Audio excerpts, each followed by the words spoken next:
Christians, as born-again believers, we must reign from that third dimension. We must reign from the spirit realm.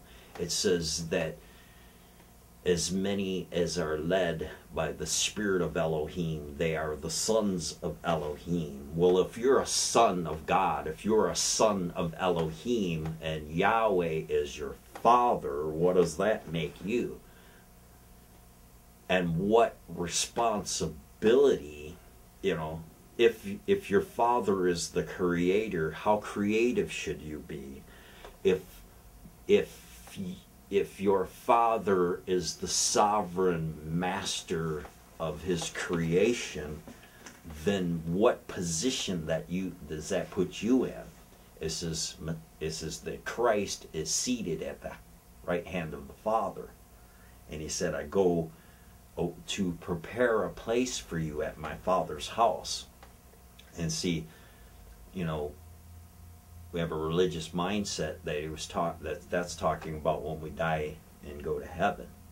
No, he has already prepared that place at the Father's house, on the Father's lap, in him. And so if we are in him and he is in us, we are seated in that heavenly realm, and we must reign from that heavenly realm.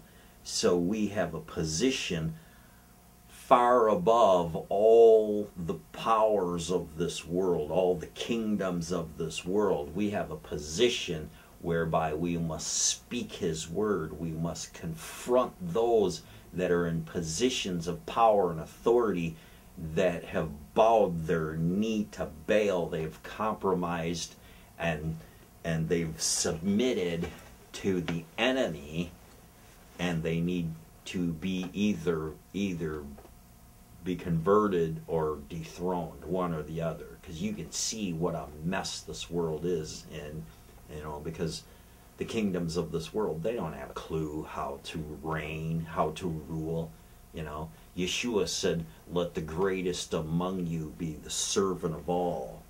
How many people in positions of authority are self-serving rather than the servant of those that they are in a position to lead and to serve and to protect and to provide for? Every position, whether it's if you're a husband and a father, you have a position to reign over that domain, which the word kingdom means king's domain. You may be a business owner, that's your domain. You may be in a position in a church, that's your domain. You must reign from the third dimension in his name, you know. And so in order to do that, you must have a personal relationship with him, so you can be led by him, so you can receive revelation of his plan. What's he doing, you know? Our mistake is that we come up with a plan and ask him to bless it when he already has a plan. So we're asking him to bless our rebellion. We're asking him to bless our plan rather than saying, not my will, but yours be done. You know, we are at the final harvest season when the field is more ripe. The field was white and ready for harvest back in Yeshua's time. So how big, how massive is the harvest field now that there's